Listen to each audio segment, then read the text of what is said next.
Death and Shadows. If you like this story, check out my other stories. Shadow Monarch in DC. And if you wish to read more or simply support me, then check out my Patreon at web links. You can get access to 3 more chapters or 7 more chapters if you want. The forest stretched endlessly before them, dark and cold, with only the crunch of snow beneath their boots and the distant howling of the wind to accompany them. Jon walked slightly ahead, his cloak pulled tightly around him, Ghost padding silently at his side. Aeron followed, his gaze sharp, his thoughts unreadable. The silence between them stretched for a while before Jon finally spoke, his voice low but firm. Why do you want Craster dead? He asked without turning. I don't like him, didn't cut it for me. Aeron smirked slightly. He had expected Jon to ask again. The boy had a stubborn sense of honor, an unrelenting need for truth. I'm sure you've already heard the stories about him, Aeron said, stepping over a gnarled tree root. His multiple daughter wives. The way he treats them. The men at the watch despise him, even if they don't say it outright. Jon exhaled sharply, his jaw tightening. He had heard the stories. Some of the older brothers whispered about it, though others dismissed it as none of their concern. It wasn't like Craster broke his deal with the watch. The old bear calls him a friend, Jon muttered. Aeron let out a dry chuckle. He calls him that, but do you think he likes him? Do you think he trusts him? He shook his head. No, he doesn't. Craster is useful, nothing more. Jon didn't argue. He knew it was true. But the big fucking issue, Aeron continued, his voice dropping slightly, isn't just that he's a monster to his own kin. He glanced at Jon. Tell me, have you ever wondered why he doesn't have sons? Jon frowned, turning his head slightly. What? Aeron met his gaze. He sacrifices them to the White Walkers. Jon stopped walking. The wind howled through the trees, rustling the branches, but all Aeron could hear was the sound of Jon's breath hitching slightly. You're lying, Jon said, though his voice lacked conviction. Aeron shook his head. No. Why do you think I came all this way? There's a war brewing, one that will consume all of Westeros, but that. He pointed north, deeper into the darkness. That's the real problem. The conflicts of men are too easy for me. Petty kings fighting over a throne made of swords, child's play. Jon's grip tightened around Longclaw. He wanted to argue, to deny it. But Ghost suddenly let out a low growl, his red eyes locked on Aeron, as if he could sense the truth in his words. Aeron's vision flickered as the notification appeared before him, glowing softly in the cold northern night. He glanced at it, his lips curling into a smirk. Quest: kill the minions of the false monarch of death. Objective: eliminate the whites under the control of the false monarch. Rewards: Shadow Exchange, Level 1. He let out a breath, the cold misting in front of him. Shadow Exchange, huh. That could be useful. If it worked the way he thought it would, traveling would become a lot easier. No more trudging through endless snow or waiting for slow-moving caravans. He could go wherever his shadows were. Very well, he murmured to himself, swiping the notification away. At least this will be beneficial for travel. With that, he pulled up his status screen, scanning through the details carefully. Aeron Grim. Job: Necromancer. Title: All-knowing, instantly understand new concepts, plus 50% learning speed, automatically identify items, creatures, and magic. Level: 12. Fatigue: 15. HP: 950. MP: 1100.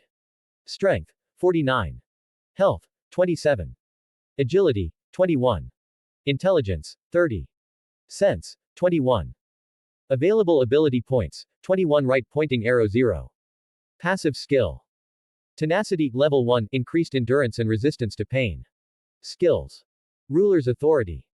Perception, plus 10 to sense when analyzing or strategizing. Job-specific skill. Shadow Extraction, 30 soldier limit. Shadow Exchange. Unawakened skill. Inventory. Direfang's Sword. Aeron allocated his available ability points swiftly, distributing them where they would give him the most immediate benefit. Strength was already his highest stat, but intelligence and sense would be crucial in battle. This should be good to go, he thought, flexing his fingers as he felt the subtle rush of power settle into his body. Aeron. Jon's voice cut through his focus, and he blinked, looking up. You with me? Jon asked, his brow furrowed. I've been talking for a while now. Aeron chuckled, shaking his head. Yeah. Just thinking. John didn't seem entirely convinced, but he let it slide. Ghost, however, kept his eyes locked on Aeron, as if sensing something different about him. Thinking about what? John pressed, adjusting Longclaw on his back. Aeron only smirked. We must catch up with the rest. The night was eerily still as Jeor Mormont and his men approached Craster's keep. The torches burned low, cast flickering shadows across the frozen ground. The scent of blood reached them before they even stepped through the open gate. The first to react was Divin, his experienced nose wrinkling as he spat into the snow. That ain't the smell of a fresh hunt. Jeor narrowed his eyes. Weapons out. The men of the Night's Watch drew their swords, advancing carefully. The gate creaked as it swayed in the wind, but no one came to greet them, not Craster, not his women. Then they saw the body. Craster lay in a pool of blood, his head missing. His chest was torn open, deep gashes covering his arms and torso. The corpse was twisted at an unnatural angle, like something had thrown him aside with monstrous strength. Sir Jeremy Riker muttered a curse under his breath. The fuck happened here? The women of the keep huddled near the entrance of the longhall, wide-eyed and trembling. Some clutched children to their chests, while others simply stared at the corpse with something that looked disturbingly close to satisfaction. Ed Tollett broke the silence. Well, that's one way to avoid his generosity. No one laughed. Jeor stepped forward, looking at the eldest of Craster's wives. What happened here? She hesitated, her voice hoarse when she finally spoke. A shadow came in the night. Jeor frowned. A shadow. The woman nodded. It was dark. It did not speak. It moved like death itself. It took him before we could scream. And then it tore him apart. Muttering spread through the Night's Watch men. A few scoffed. A shadow killed him. One ranger whispered. Sounds like some wildling tale, another muttered. Jeor didn't look convinced, but his gaze lingered on the body. Something about it was off. Did you see where it went? The old woman shook her head. It disappeared into the night. Jeor sighed heavily, rubbing his temples. Great. Just what we needed. Before anyone could say more, a sound carried through the trees, footsteps approaching. Commander. One of the sentries called. Someone's coming. The men turned toward the entrance, hand gripping their weapons. Within moments, two cloaked figures emerged from the darkness, their steps sure and steady. Jon Snow and Aeron Grim had arrived. If you like this story, check out my other stories. Shadow Monarch in DC. And if you wish to read more or simply support me, then check out my Patreon at web links. 15 comments, 0 vote. Grim Justice. If you like this story, check out my other stories. Shadow Monarch in DC. And if you wish to read more or simply support me, then check out my Patreon at web links. You can get access to 3 more chapters or 7 more chapters if you want. The tension in the air eased slightly, as the men of the Night's Watch let out a collective sigh of relief. For a brief moment, they had feared the creature that had slaughtered Craster would return for them, but seeing Jon and Aeron, alive and unscathed, put their fears to rest. Aeron's gaze flicked across the group of men, his expression impassive as ever. Jon followed closely behind, his eyes narrowing at the scene in front of them. He could feel the unease of the watchmen, the way they shifted under the weight of the situation. But his attention was quickly drawn to the gruesome sight of Craster's body. The men parted, allowing Jon and Aeron to approach. Craster lay sprawled in a pool of his own blood, his head missing, and his body torn apart as if some great force had ripped him apart with vicious cruelty. The sight was a brutal execution, the kind of violence that sent a chill down Jon's spine. Jon's stomach twisted at the sight, a feeling of disgust rising in his throat. His eyes flicked to Aeron, searching his expression for any hint of what he was thinking. Aeron's face was unreadable, his gaze distant. The kind of look that came with years of seeing death and destruction. But then, something shifted in Jon's chest. He caught at the subtle glance Aeron gave him, a silent communication that told him everything. Aeron knew exactly what Jon was thinking. Jon's gaze moved to the women standing off to the side, huddled together, their eyes wide with fear, their bodies battered. The bruises on their skin told a story, one Jon had heard rumors of. The whispers about Craster and his daughters were nothing new. But seeing the scars, the lack of sons, the palpable terror in their eyes, confirmed everything Aeron had told him. Craster's cruelty was no longer just a rumor. Jon's honor screamed at him, part of him wanted to say everything, another part said that Craster really deserved this gruesome end. Jon took a deep breath, his jaw tightening, as he looked back at Aeron. The unspoken words hung between them like a heavy weight. Aeron was the first to break the silence, his voice low, a sigh escaping him as he closed the distance between them. He placed a hand firmly on Jon's shoulder, his grip unyielding. Jon glanced at him, his expression conflicted, and Aeron's eyes softened just a fraction, though his tone remained steady. Honor can't keep a person alive, Jon, he whispered, his words cutting through the confusion that clouded Jon's mind. Jon didn't reply immediately. He let Aeron's words sink in. The men around them were already murmuring, their voices filled with uncertainty and unease, but Jon and Aeron were silent, each lost in their own thoughts. Aeron's hand remained on Jon's shoulder, offering silent comfort, or perhaps understanding. Jeor Mormont stood tall, his face hard and grave as he surveyed the scene around Craster's keep. The cold wind swept through the trees, sending a chill through the men of the Night's Watch as they lingered near the gates, looking uneasily at the remains of the once feared Craster. Men, Jeor said, his voice steady but carrying an undercurrent of unease. Whatever killed Craster, this isn't the work of men. This is a beast's doing. But what bothers me, he paused, his eyes narrowing as they scanned the surroundings, his gaze sharp and focused, is that this beast killed him alone. Craster's body is the only one touched. The others are left untouched, unscathed. A murmur ran through the men, uncertainty hanging in the air like a cloud. Some of the younger rangers exchanged uneasy glances, but no one spoke. Jeor's words left a weight on their shoulders, a growing sense that something darker than they could understand was lurking in the shadows. The women of the keep, still trembling, huddled together near the Longhall's entrance, their frightened eyes scanning the men. They were silent, but some of the men couldn't help but eye them, their intentions becoming more than obvious. A few of the men, emboldened by the presence of the women and the dark mood of the moment, made small, lecherous comments to one another. One man, an older ranger with a rough face, snickered under his breath. Well, at least the women are still here. Maybe we could. Before he could finish, a cold, cutting voice sliced through the air. Touch them, and I'll kill you myself. The words were quiet, but they carried a weight that silenced the men instantly. They froze in place, their eyes snapping toward Aeron Grim, who stood off to the side, his gaze cold and calculating. His hand rested on the hilt of his sword, and his posture was one of utter calm, but there was a silent threat in his eyes that made the men hesitate. The older ranger took an involuntary step back, his face paling as he met Aeron's unflinching stare.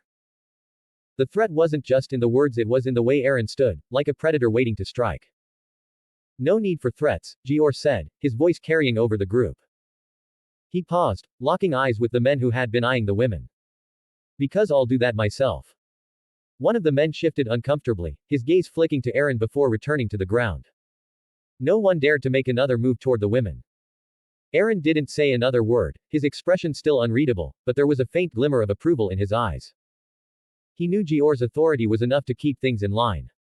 I saved him by killing Craster. The bastard was no ally, no friend, just a vile, rotten thing that had no place in this world anymore. And for all his gruffness and arrogance, Mormont knew it. And the men of the Night's Watch would have killed him because of that bastard.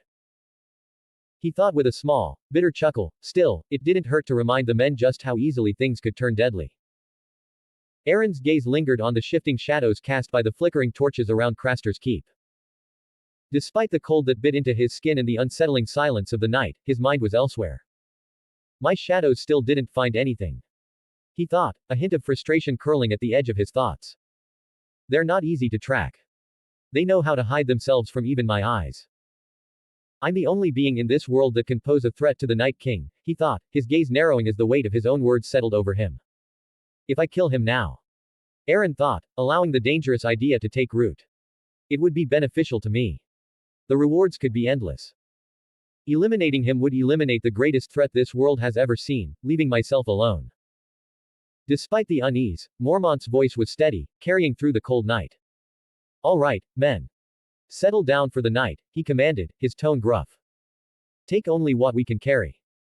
We'll have to return here when we can, but for now, we march on to the Fist of the First Men tomorrow. If you like this story, check out my other stories. Shadow Monarch in DC. And if you wish to read more or simply support me, then check out my Patreon at web links. 9 comments 0 vote. The lion is informed. If you like this story, check out my other stories. Shadow Monarch in DC. And If you wish to read more or simply support me, then check out my Patreon at web links. You can get access to 3 more chapters or 7 more chapters if you want. The march had been long and tiresome, the biting cold seeping into their bones as they trekked through the endless expanse of snow and ice. The fist of the first men loomed ahead, an ancient ring fort lost to time, its steep slopes offering a natural defensive position against whatever lurked beyond the wall. But the closer they got, the more unsettling the air became, thick with an eerie stillness, as if the world itself was holding its breath. Jeor Mormont halted at the edge of a frozen ridge, his sharp eyes scanning the ground. The rangers fanned out, weapons in hand, their breath misting in the frigid air. Divin, the old ranger with a nose for trouble, crouched down and ran a gloved hand through the disturbed snow. He grimaced. Tracks, he muttered. Not fresh, but not old either. It looks like a wildling, but it looks like an injured one. Aeron stepped forward, his frown deepening as he took in the scattered remains, shredded cloaks, broken weapons, and deep gouges in the frozen earth. The signs were unmistakable. Whites, he said grimly. They were here. Fuck. No White Walkers. He cut in, frustration lacing his voice. His jaw clenched as his eyes swept over the scene again, searching, waiting for some trace of the true enemy, the ones pulling the strings. Nothing. He inhaled sharply. Even with my sense and perception, I still can't find anything. The thought gnawed at him, an unwelcome reminder that, for all his power, the White Walkers remained elusive. John, standing nearby, glanced at him. That bothers you? He asked, keeping his voice low. Aeron exhaled through his nose. You have no idea. It should bother all of us. Quite some time ago, Castle Rock. The golden lion of House Lannister adorned every surface of the grand chamber, woven into banners, carved into pillars, and stitched into the crimson drapes that framed the high windows. A fire burned low in the hearth, casting flickering shadows across the room, though its warmth did little to soften the cold expression of the man seated at the great oaken desk. Tywin Lannister, Lord of Castle Rock, Warden of the West, and Hand of the King, sat in absolute stillness, his sharp eyes scanning the parchment in his hand. The flickering candlelight highlighted the deep lines etched into his face, the product of decades spent ruling, scheming, and ensuring that the name Lannister commanded fear and respect across the Seven Kingdoms. He read the letter again, slowly this time. A rare thing, for a report to capture his attention so completely. There is a man in the north. An unknown. No banners, no name worth speaking of. He moves among the shadows, but he is not one of them. Stronger than a bear, faster than a wolf. He slaughtered an entire pack of them, wolves and even a direwolf with a blade. And sorcery. Tywin's lips pressed into a thin line. Magic. He did not believe in such foolishness. Magic was a tool for the weak, a crutch for men who lacked the discipline to wield true power. And yet, the North had always been a land of superstition. There were still fools who whispered of the return of the others, of dead men walking beneath an endless night. Tywin exhaled through his nose, setting the parchment down atop the rest of his correspondence. He steepled his fingers, leaning back slightly in his chair. A threat in the north, he murmured. Kevin, seated across from him, shifted slightly. Wildlings, perhaps. Tywin's gaze did not waver. Wildlings do not kill direwolves with their bare hands and some superstitious sorcery, Kevin. Nor do they inspire men to write letters of warning instead of simple reports. His fingers curled around the parchment. We are already fighting a war because of that stupid boy. His voice was low, controlled, but the contempt beneath it was unmistakable. Because Joffrey thought it wise to remove a man's head before securing his kingdom. Kevin had no response to that. There was none to give. Tywin stared at the letter for a moment longer, then, without a word, crushed it in his fist. The parchment crumpled easily, and with a flick of his wrist, he tossed it into the fire. The flames licked hungrily at the edges, consuming the words, turning them to ash. I will believe it when I see it, Tywin said coldly, watching the fire burn. Then, without another thought. Deep into the Frostfangs, the march was slow, the cold biting, the snow crunching beneath their boots as the Night's Watch pressed deeper into the Frostfangs. The wind howled between the jagged peaks, whispering through the trees like the voices of the dead. Aeron walked near the front, his steps measured, his gaze sharp. He glanced at Jeor Mormont, watching the old bear trudge forward with that unyielding sense of duty that all these men seemed to carry. Fools, Aeron thought, his expression unreadable. If it wasn't for me, they'd be dead and scattered at this point. They march blind into the dark, thinking their steel and oath will protect them. His fingers twitched slightly. I spent all this time traveling from Winterfell to here, cutting down whites, watching, waiting. For what? A chance to strike at the true enemy. But now, as things stand, there is no reason to remain here. Before Aeron could finish the thought, Qhorin Halfhand, who had been scouting ahead, suddenly raised his fist. A signal. Hold, he said, his voice low but firm. The column of rangers came to a stop, hands tightening around sword hilts, eyes scanning the darkness beyond. I see movement, Qhorin muttered. The men tensed, gripping their weapons as the snow swirled around them. Then, emerging from the blackened woods, a figure stepped forward. A woman. She held a torch high, the flame flickering wildly against the wind. She moved slowly, deliberately, her steps cautious but certain. Is that a wildling? Someone muttered. The woman stopped. Then, raising her arm, she waved the torch. Aeron's breath hitched, his gaze snapping past her. His eyes glowed faintly as his senses expanded, recalling his shadow soldiers that he sent patrolling all at once. His jaw clenched. Fucking hell, he murmured to himself. Up ahead, lurking just beyond the torch's light, an army of wildlings. Far too many of them. Beyond the woman, past the swirling snow and shifting darkness, they waited. Wildlings, hundreds of them. Maybe more. The torches they carried flickered like distant stars in the night, revealing glimpses of fur-clad warriors, archers with notched arrows, and massive, hulking forms that sent a chill down even his spine. A sudden war horn blared, its deep, mournful note shattering the silence. The woman with the torch dropped it, turning and sprinting back into the darkness. And then they came. Wildlings charged from the trees, howling like beasts, axes and spears glinting in the faint torchlight. The ground trembled beneath the weight of something heavier, something larger. Giants. If you like this story, check out my other stories. Shadow Monarch in DC. And if you wish to read more or simply support me, then check out my Patreon at web links. 9 comments 0 vote. Aeron's farewell gift. If you like this story, check out my other stories. Shadow Monarch in DC. And if you wish to read more or simply support me, then check out my Patreon at web links. You can get access to 3 more chapters or 7 more chapters if you want. Aeron exhaled, watching the rangers tense as the wildlings surged forward, their war cries piercing the frozen night. The howling wind carried the stench of sweat, leather, and blood, and in the distance, the dull glow of torches flickered like dying stars. He turned his gaze to Jeor Mormont, expression unreadable. This is the last time I'll help you, he muttered. After this, I'm leaving. System notification. Quest. Eliminate the hostile wildlings. Reward. Job-specific skill. Aeron dismissed the message without a second thought. The time for distractions had passed. The wildlings crashed against the Night's Watch line like a relentless wave, steel meeting steel in a symphony of chaos. Screams filled the air as swords clashed, and bodies collapsed into the snow, staining it crimson. But Aeron didn't just fight, he danced. Direfang, his dark blade, gleamed under the pale moonlight as he flowed through the battlefield with a grace that seemed almost unnatural. A wildling rushed him, an axe raised high. Aeron sidestepped, his blade carving through the man's midsection before he even had time to register his mistake. Blood sprayed across the frost, painting the white snow red. Another came at him from the left, a spear thrusting forward. Aeron caught the shaft mid-air, twisting it with inhuman strength before driving Direfang through the attacker's chest. He yanked it free with a flick of his wrist, stepping past the falling corpse without a second glance. A wildling berserker, covered in scars, bellowed and swung a massive two-handed sword at him. Aeron leaned back, the blade slicing through the empty space where his head had been a moment ago. Before the man could recover, Aeron darted forward, his sword a black blur. 1, 2, 3 slashes each faster than the eye could track. The berserker froze, his body held together by nothing more than a heartbeat. Then, he crumbled apart, his limbs scattering into the snow.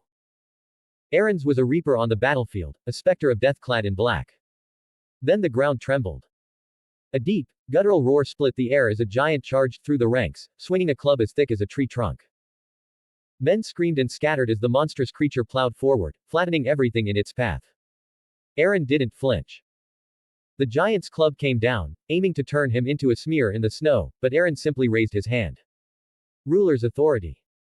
The moment the club met an invisible force, it stopped mid-air, as if the very laws of nature had been rewritten.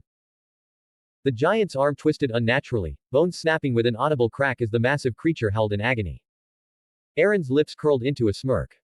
Too slow. Before the giant could react, he leapt higher than any normal man should have been able to, his silhouette nothing more than a streak of darkness against the moonlit sky. He twisted midair, Direfang flashing as he brought it down with precise, lethal force.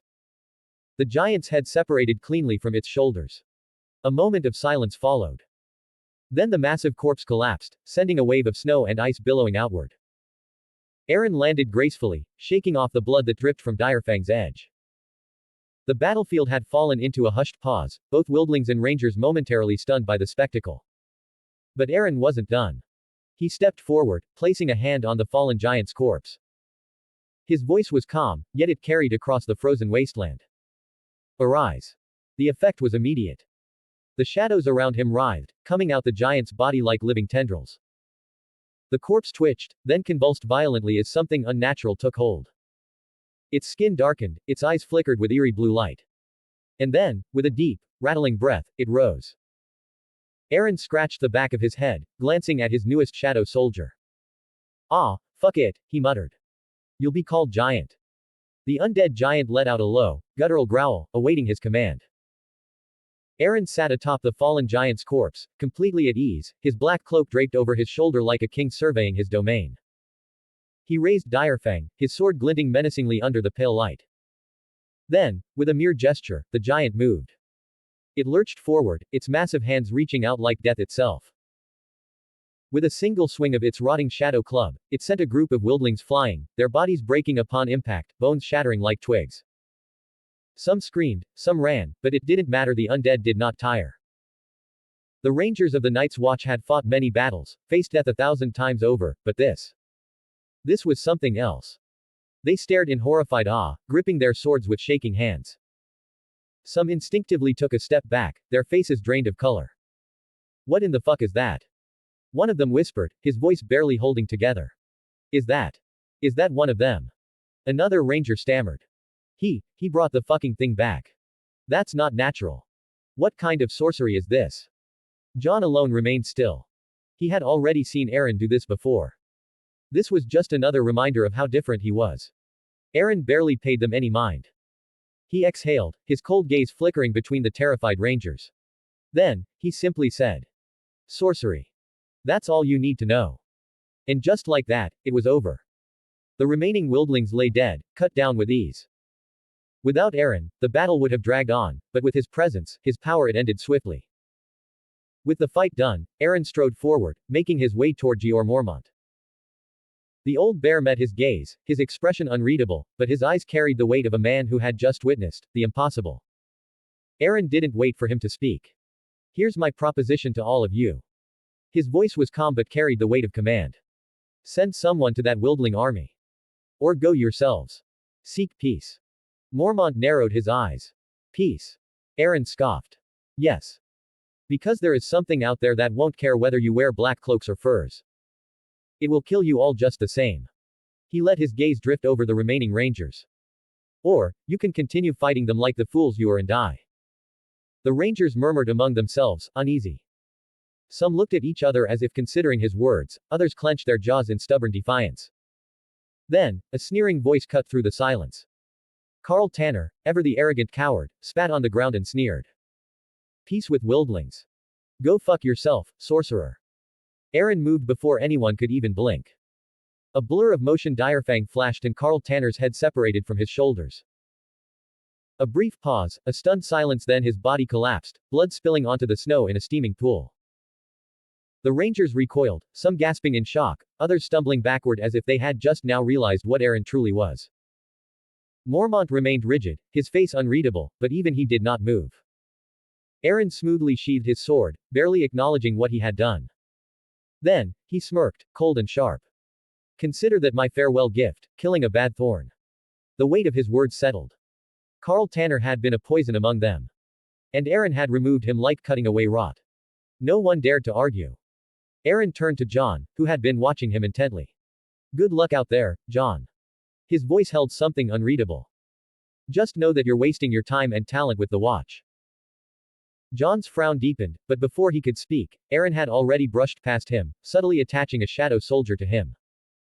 As he walked away, Aeron thought to himself, that should keep him safe. I don't know. I have a soft spot for him, even though I don't care much for the Starks or the North. Without another word, Aeron raised his hand and Garm emerged from his own shadow, his massive wolf-like form towering over the men. His dark fur shimmered unnaturally, as if it drank the light around it, and his glowing eyes settled on Aeron with silent understanding.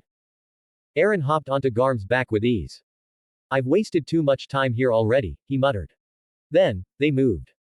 Garm launched forward, his speed beyond anything natural. To the Rangers, it was as if Aeron and his mount had simply vanished, leaving behind only a gust of wind and a swirl of snow in their wake. The Rangers of the Night's Watch stood there, frozen, bewildered, as if struggling to process what had just happened.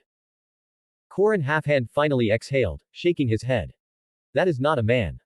Mormont said nothing. His grip tightened around his sword as he stared at the fading horizon, watching the last traces of Aeron and his monstrous wolf disappear into the snow. A long silence followed, the weight of everything that had just transpired settling over the Rangers like a heavy cloak. Finally, the old bear exhaled, his voice low, almost to himself. Maybe he is right after all. His gaze shifted back to the battered remains of the battlefield, to the blood-soaked snow, to the bodies of both wildlings and Rangers alike. And for the first time in a long while, Jeor Mormont felt uncertain. If you like this story, check out my other stories. Shadow Monarch in DC.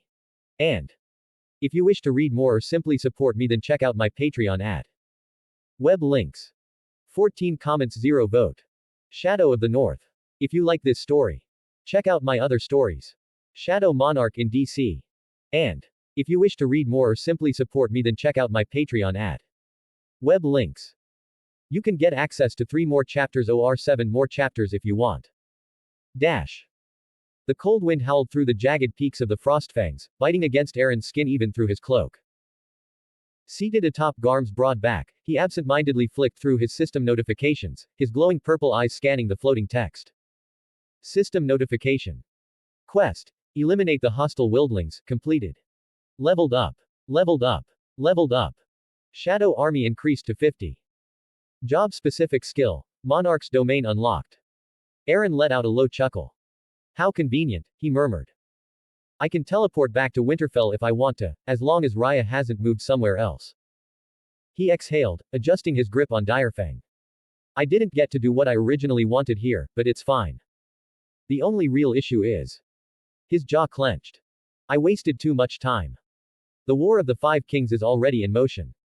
I have no doubt of that, Aeron thought to himself. Stark banners clashing against Lannister steel, the Riverlands burning, the South scheming. He was out here in the bitter cold while the world he planned to use was changing without him. He bit his lip in frustration. Time to move. But then, just as they neared the edge of the Frostfangs, Aeron's body stiffened. Something wasn't right. His senses flared, sharp as a blade drawn from its sheath. A presence multiple lurking in the trees, covered by thick layers of snow. It was subtle, almost imperceptible, but it was there. Garm's low growl confirmed it. Aeron wordlessly signaled his beast to halt. He swung off Garm's back, his boots sinking into the thick snow. Direfang hummed in his grip as he turned his gaze toward the trees. This is weird, he muttered. His instincts were rarely wrong. Something is hiding there, but not like the undead. His fingers twitched, signaling Garm once more, this time to attack. The massive beast responded instantly, launching forward like a blur of black fur and muscle, his speed frightening even in the deep snow. And then the snow erupted. 5 forms leapt from their hiding spot, landing with soundless grace, their sleek fur blending seamlessly with the shadows of the trees. Their eyes gleamed with deadly intelligence as they crouched, their bodies ready to strike. They weren't mindless beasts, they were hunters. Killers. And of the predators of the true north. Aeron grinned. Shadowcats, brilliant. His fingers tightened around Direfang's hilt. I've been wondering where to find you, I'll just make you one of my soldiers now. The largest Shadowcat, a towering beast nearly as big as Garm, let out a low, guttural snarl before lunging. The others followed, moving in perfect synchrony. Aeron met them head-on. His sword cut through the first one mid-leap, cleaving through fur, flesh, and bone as easily as slicing through mist. Blood sprayed across the snow, but he was already moving. A second Shadowcat lunged for his blind spot. Garm intercepted, massive jaws snapping around its throat and crushing it instantly. The remaining 3 split off, circling. Aeron narrowed his eyes. Smart bastards, now I want you even more. One fainted left while another attacked from behind, but he was faster. Ruler's authority flared to life, invisible force gripping one of the shadowcats and lifting it high into the air. The creature writhed, hissing, clawing at nothingness. Garm. With a single command, his wolf leapt high, higher than any normal beast should be able to. The suspended shadowcat had no chance. Garm's jaws latched onto its throat midair, twisting viciously as they both came crashing down. The snow crunched beneath the weight of their landing. The shadowcat's body twitched once, then fell still. The last two hesitated. Aeron didn't give them a chance. With a single flash of Direfang, he tore through them both in one clean, merciless stroke. Their bodies fell to the snow, staining it deep crimson. The forest went still once more. Aeron straightened, shaking the blood off his blade. His glowing eyes turned toward the fallen beasts. He exhaled, sheathing Direfang before lifting his hand. Arise. The shadows around the corpses shivered. Twisted. And then, just like that, they stood again. No longer bound by the living world. Aeron grinned, watching his new shadowcats bow their heads in silent obedience. He stood before his newly risen shadowcats, his glowing violet eyes scanning them with satisfaction. They were magnificent creatures, powerful, and now bound to his will. But one stood out among them. The largest of the five, still carried that same aura of dominance even in death. You, he said, stepping forward. The massive shadowcat's ears twitched, acknowledging him. From now on, you are Fang, and you will lead the others. He turned, surveying the four others, who stood in silence behind their new leader. You'll follow Fang from now on. Don't disappoint me. His violet eyes burned with satisfaction. If these exist here, he murmured to himself, his fingers brushing against Direfang's hilt. Then I can find ice bears too. Winterfell. Theon stood on the steps of the Great Keep, trying to look like he belonged there. His men, rough-faced ironborn killers, spread out around him, their hands resting on the hilts of axes and swords. The banners of House Stark still hung from the walls, but the castle was no longer theirs. It was his now.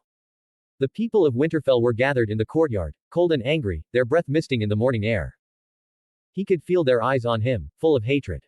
He swallowed it down. You all know me, he said, forcing a smile, trying to sound like a prince. I was raised here. I trained with your sons. I fought beside Robb Stark. I, Farlan, the old kennelmaster, cut him off, his voice thick with contempt. We know you for a steaming sack of shit.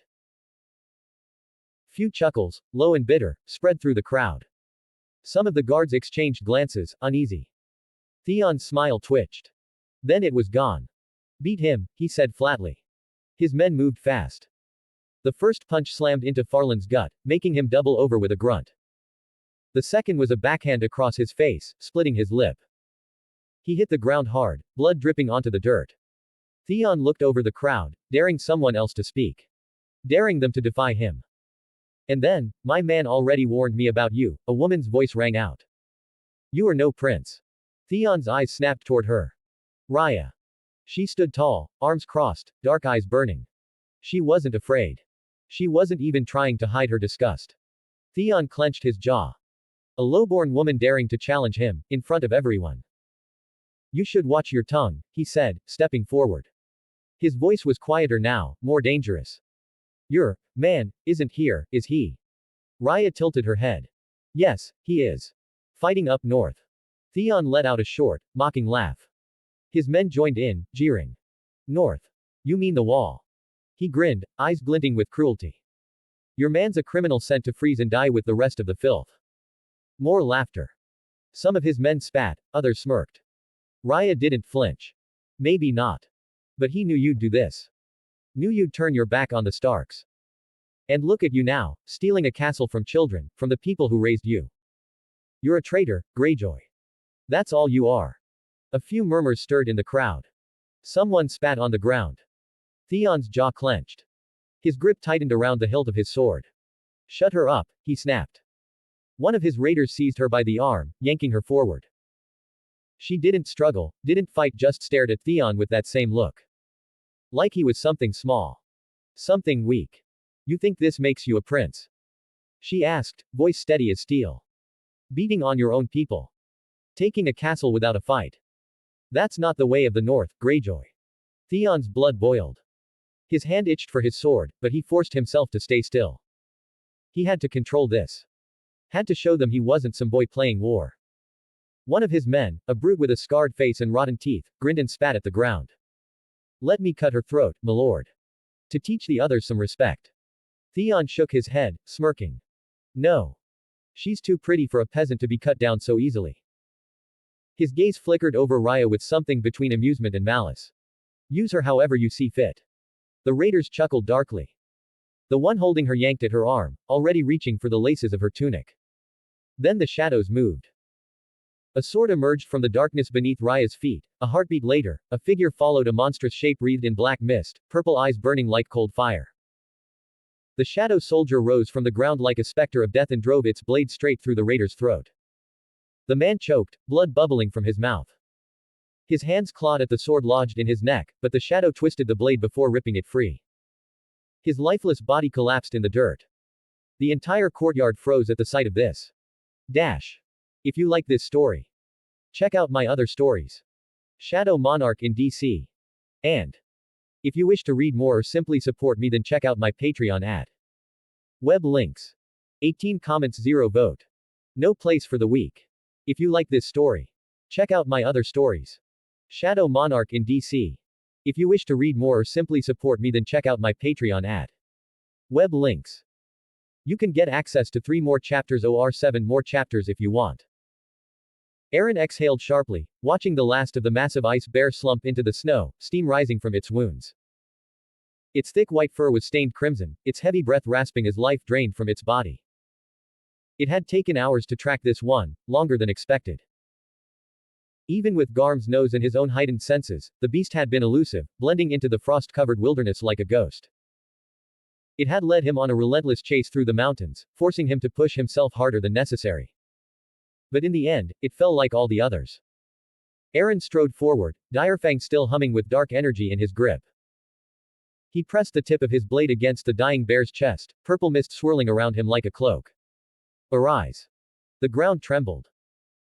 Shadows slithered like tendrils of ink, wrapping around the beast's corpse. The ice bear convulsed one last time before a great shadow bear emerged from it, now glowing with an eerie violet light. Aeron crossed his arms, surveying his newest addition with satisfaction. Only 2 bears, he muttered to himself.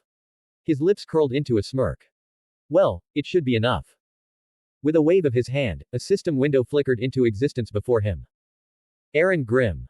Job: Necromancer.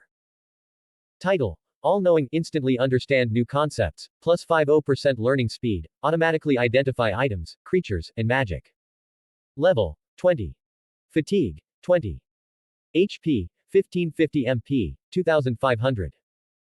Strength: 49 right pointing arrow 57. Health: 27 right pointing arrow 39. Agility: 21 right pointing arrow 29. Intelligence: 30 right pointing arrow 58. Sense: 21 right pointing arrow 29. Passive skill: Tenacity LV. 1. Skills: Ruler's Authority. Perception plus 10 sense when analyzing or strategizing. Job-specific skills: Shadow Extraction, limit, 50 soldiers. Shadow Exchange. Monarch's Domain. Unawakened skill. Inventory. Direfang. Shadow Army. 5 shieldmen. 5 pirate brutes. 10 archers. 3 knights, 2 assigned to Jon and Raya.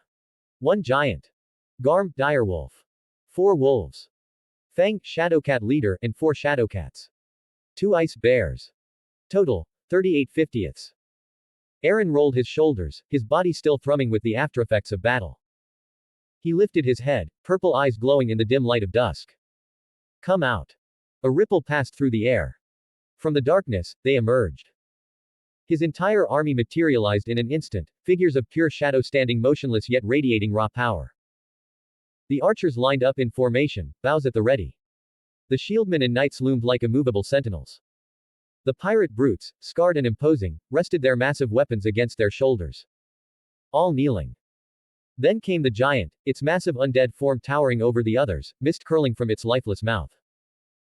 Garm sat beside Aeron, his jet black fur blending with his lord, eyes fixed on his master.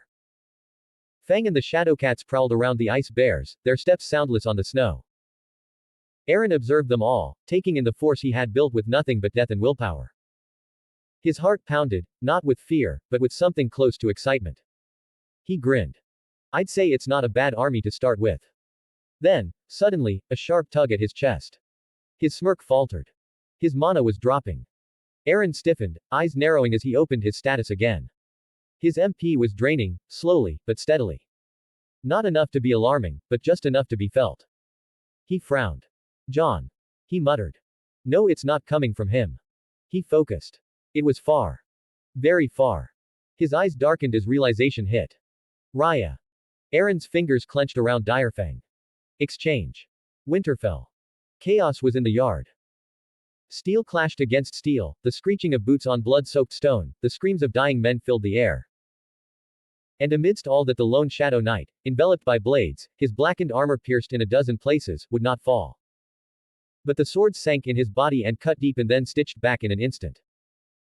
The Ironborn men stood shocked as their steel did absolutely nothing, and their blows seemed useless against this dark fork. What the fuck is this thing? One screamed, stumbling back. The answer came with the knight's blade. He moved like a ghost, his sword carving through flesh and bone with terrible precision. He cut one down, another, his relentless movements. Men screamed. They tried to run, but the shadow hunted them down. Theon watched, palms sweating. This wasn't a battle anymore. It was a massacre. Then his eyes snapped to Raya. It's her, one of his men spat, fear lacing his tone. She's a fucking witch. Another caught at his arm. She summoned that thing. We must kill her. Theon looked in horror, pride clashing with his fear in this moment, clearly couldn't comprehend what is happening before him. His hand gripped his sword tighter, kill her. Raya's breath hitched. She didn't even have the time to react. Two men lunged toward her, then suddenly the knight stopped regenerating. The black mist stitching his wounds vanished. Ironborn hesitated, confused for a moment, before something else emerged. Aeron. 1 second, the Shadow Knight was there. The next, Aeron Grim stood in his place. His purple eyes burned like fire in the dim torchlight, his presence swallowing the space around him. Theon barely had time to process what was happening before everything fell apart. Aeron moved. Fast. The first man didn't even see the strike that split his skull open. Blood sprayed, hot and wet, across the stone. Aeron twisted, parrying a sword swing without even looking, then buried Direfang into another soldier's chest. A scream. A gurgle. Then silence. He flowed between them like death itself, effortless and brutal. A backhanded slice across the throat. A quick thrust through the gut. Every movement was clean. Precise and merciless. One man tried to run. Aeron flicked his wrist, ruler's authority snapped the man's neck before he could take 2 more steps. The fight was over before it even began. Now, only Theon remained. He barely had time to turn before cold steel kissed his throat. Aeron stood behind him, so close Theon could feel his breath on his ear. Direfang's edge pressed against his skin, sharp enough to draw blood with the slightest movement. Not the first time in his life, Theon Greyjoy feeling completely worthless, but this time it was greater. Aeron leaned in, his voice low, cold and final. This is the best you could do, Greyjoy.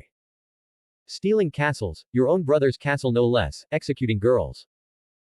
While they are out there fighting a great war just so you prove your little worth to your father. He pressed the blade closer. You're not a prince. You're a fucking disappointment.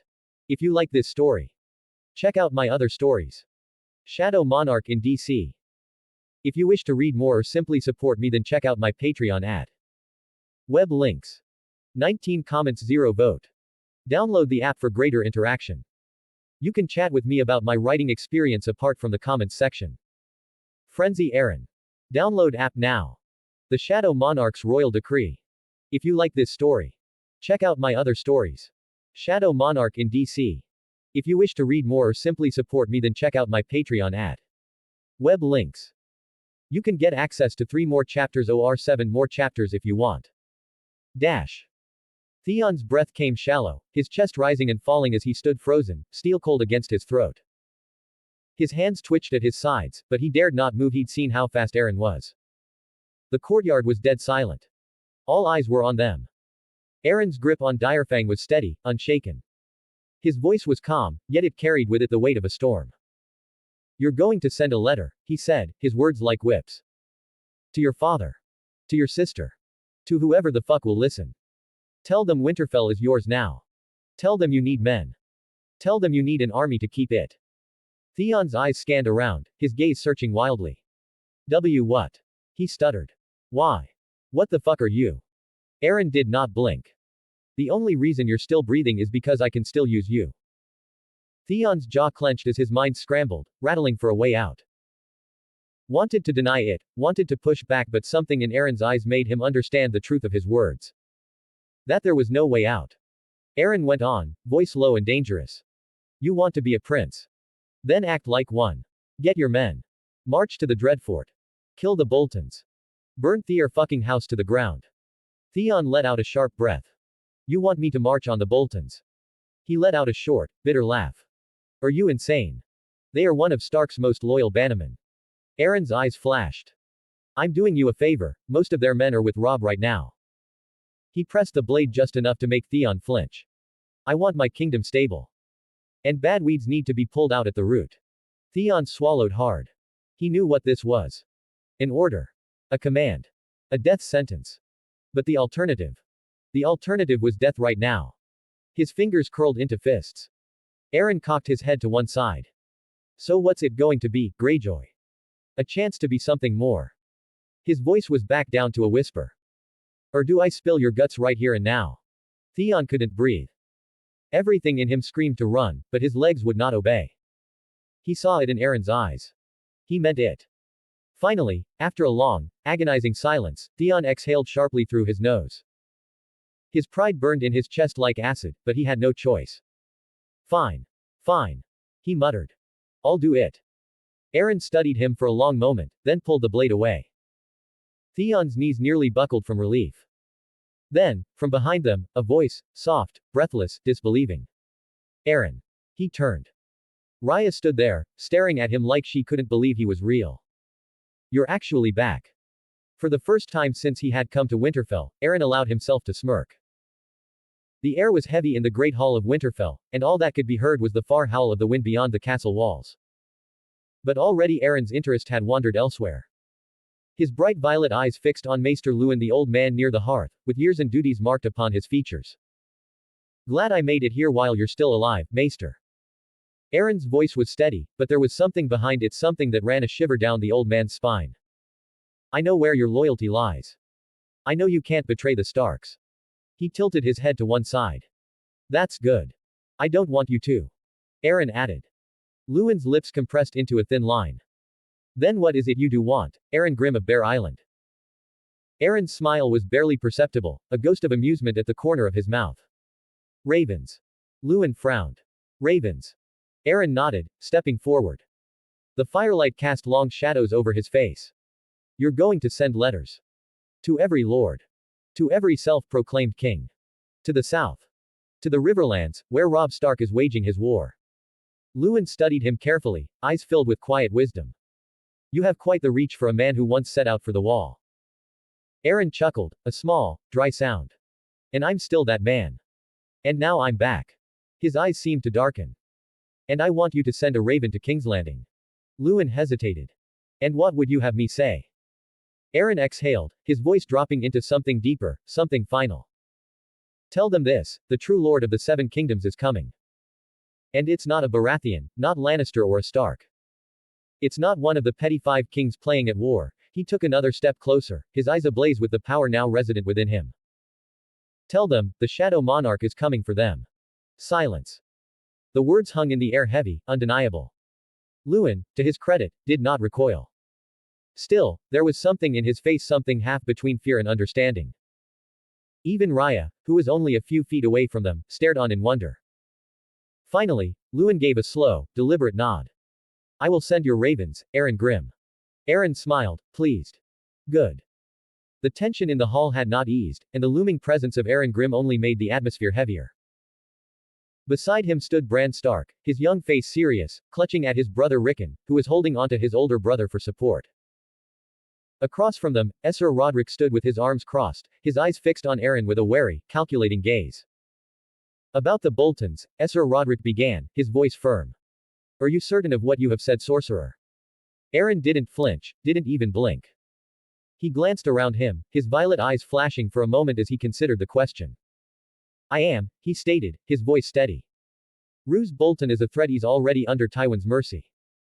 Slightly leaning back, his posture was casual, but the weight of his words bore no possibility of misjudgment. The man will do Tywin's bidding, he is the true danger to your king. Tywin Lannister is not the kind of man who'd serve anyone, but he respects power. Aeron's lips curled into the slightest of smirks, a dark glint in his eyes. And he's no fool. So I'll make sure of that. The scowl deepened on Ser Roderick's face, and he tensed visibly. He stepped closer to Aeron, and his voice turned low, cutting with a certain wariness, and do you expect us to work for you, sorcerer? Aeron stopped, peering into Ser Roderick's eyes, he scratched the back of his head. Northerners. He murmured, for the most part to himself and in annoyance. Honor and loyalty. Your fucking flaw. He sighed, running a hand through his dark hair. No. I don't expect you to work for me. His eyes flickered to Bran and back to Ser Roderick. But ignore my warnings, and your precious king will die. And it won't be by my hands. The words seemed to hang in the air, like some dreadful promise. Bran, who had been listening silently, looked up at Aeron with unwavering eyes. His voice was soft, but his words were firm. I trust him. Roderick turned to Bran, the skepticism still heavy on his face. My prince, you're. But Bran didn't let him finish. His words cut through the air with the conviction of someone far older than his years. I trust him, he repeated, stronger this time. There was no doubt in Bran's voice, no falter. Just a quiet confidence that seemed to seep into the room. Aeron's eyes softened, just a fraction, and he nodded once at Bran, accepting the young Stark's trust in him. Smart prince. Aeron's head jerked back toward Maester Luwin, the old man standing by his side, hands clutched deep into the long sleeves of his robes. There was silence, an unspoken pull of tension as Aeron reached toward him, the violet eyes alight with unsettling calm. Before you send the letters, Aeron began smoothly and casual, let me see the ravens first. Especially that one you're sending to King's Landing. Luwin raised an eyebrow. Curiosity and cautious wariness mixed in his face as he echoed, inspecting. His tone was skeptical. Why would you need to inspect them? The ravens are fine. Aeron smiled, but there was no warmth behind it, no reassurance. It was almost a dangerous, predatory smile. Yes, he said, taking a closer step toward him, playful, yet with real menace beneath. Just a simple inspection. Luwin shifted uncomfortably under Aeron's acute eyesight. I see. Dash.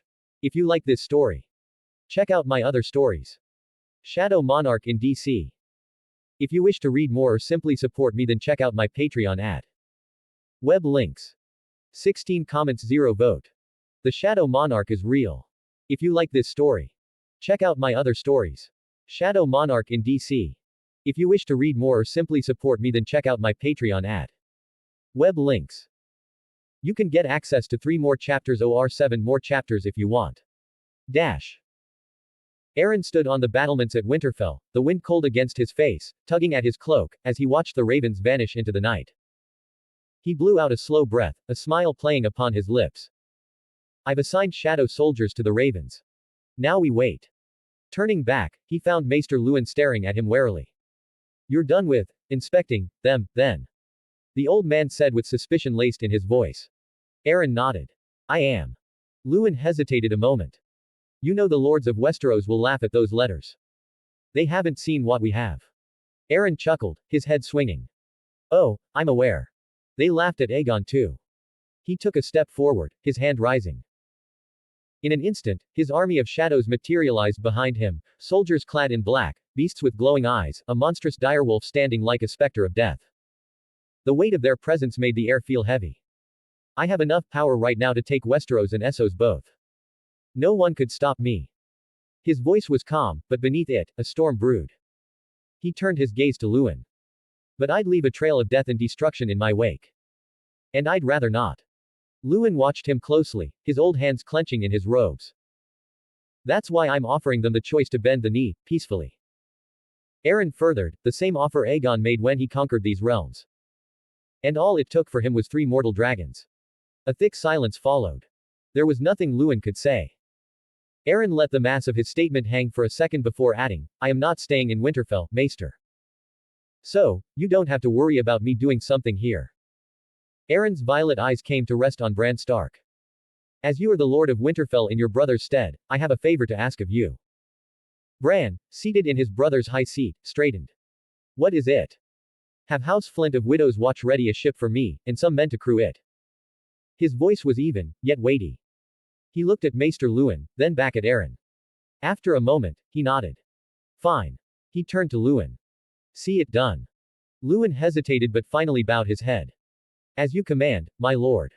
Aeron nodded. Then I'll ride now. He turned to go, but Ser Rodrik stepped forward, his voice firm. Are you certain about the people you spoke of? Aeron, already mounted on horseback, merely paused and looked back at the grizzled knight. His face was inscrutable until, suddenly, he smiled. The chaos of this war will serve me just fine. His fingers tightened on the reins. I have no reason to lie to you, Ser Rodrik. And as for some of them, you don't need to worry. I'll handle it myself, just make sure Theon serve his punishment, his father won't believe him anyways so do what you must. As Aeron prepared to ride out, the clatter of hurried footsteps echoed behind him. Wait. He turned just as Raya approached, her expression firm. You're not leaving without me. Aeron arched a brow. I thought you liked Winterfell. She snorted. I like being where you are more. She crossed her arms over her chest.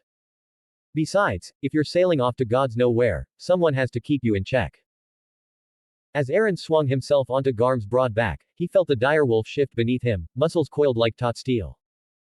Just then, Raya stepped forward. Move up, she said. Aeron cast a glance at her, an eyebrow arched. You sure? She snorted. Do I look unsure? Without waiting for a reply, she mounted behind him, flinging her arms about his waist. Aeron snorted. Hold on, then. Garm growled low and lurched forward. His paws made barely any noise against the frozen ground as they tore across the night. The wind whirled and howled, whipping around them as the towers of Winterfell dwindled into the darkness behind them. Rey wraps her arms a little more tightly around his waist, pressing in slightly. So, where exactly are we going? Aeron's glowing purple eyes flickered with humor. Somewhere warmer. As Aeron and Raya disappeared into the night atop the massive direwolf, the silence that followed felt almost deafening. The people of Winterfell stood frozen, their breaths visible in the cold air, minds reeling from what they had just witnessed. Ser Rodrik let his breath out slowly, his hand closing, relaxing, upon the hilt of his sword, as if in need of some real thing to grasp. Did we really just have someone like that here? Or was it all just some bad nightmare? Maester Luwin shifted his maester's chain, his face impassive, yet his eyes fixed on the empty gates. No. It was real. All of it. Bran sat in his saddle, his boy face unreadable as he watched the vanished figures. He could still feel the weight of Aeron's presence. He's not like us, he said softly. But I feel like he is a good man. The Riverlands. The wind was howling across the wide expanse of the Riverlands, with dust and steel in the air, while Robb Stark was trying to tackle the Raven's letter. It was tattered and worn, its edges frayed from the long journey, but there was no mistaking the handwriting, Maester Luwin. Robb read the words slowly, a frown pulling deeper into his forehead as their meaning seeped in. What is this nonsense? Robb muttered, shaking his head in dismay. Theon took Winterfell, and a sorcerer saved them. The last part. He trailed off, his voice full of confusion and frustration. The Shadow Monarch is coming for Westeros, bend the knee or become my eternal loyal servants. The bannermen around him shifted and exchanged glances. There was no denying the urgency in Luwin's tone, yet it sounded strange, even perilous. A sorcerer. Jon Umber said from the side, setting down his cup as he peered over at Robb. Are we to take that for truth? Winterfell has been taken by Theon, yet he says this. What monarch protected them? Robb's jaw clenched. I don't know, he muttered, tapping the paper against his leg. If it weren't from Maester Luwin, I'd say it's a joke, but. He looked up at his bannerman. Do you think he'd make something like this up? Oh, I trust your maester, Jon Umber grunted, his big hands tightening round the haft of his axe. But this whole, Shadow Monarch, nonsense. Doesn't sit right. A monarch of shadows. A voice at the rear added. Sounds like one of those damn fairy tales. He shook his head again, not quite knowing what to make of it. Luwin says it's real, he said in a low tone, once more glancing at the words. And the end of the letter. His voice fell to a whisper, bend the knee or become eternal servants. It's madness. Still, if Luwin's telling the truth, we may well be facing things we can't even comprehend. In a sudden whoosh, the tent flap flew open, the flickering fire light dancing as inside turned cold. A figure unfolded from the dark, its outlines draped in flying blackness, a shadow of a man. Almost immediately, men jumped up from inside the tent, drawing their weapons, and the figure did move with terrorizing speed. What in the? Rob's sword was already in his hand, but before he could utter a word, this shadow soldier threw himself at Roose Bolton. The others tried to swing their weapons, but it was as if the shadow didn't even acknowledge them. The soldier's movements were too fast, too fluid. Roose Bolton tried to raise a hand in defense, his eyes wide with panic, but the shadow didn't hesitate. With a swift motion, it plunged a blade into Roose's heart. The shadow soldier was already tugging backward and disappeared as fast as he materialized. The tent turned eerily silent suddenly. "My lord!" shouted one of Bolton's men, who went to his side, but by then it was too late. The lifeless body of Bolton slumped down, staring at something in terror, having breathed his last even before he knew what happened. Rob was frozen for a moment, his sword still clutched tightly in his hand, eyes scouring the now empty space that had just been occupied by the shadow soldier. What in the gods' names just happened? He whispered, his heart pounding in his chest. If you like this story, check out my other stories. Shadow Monarch in DC. If you wish to read more or simply support me, then check out my Patreon at web links.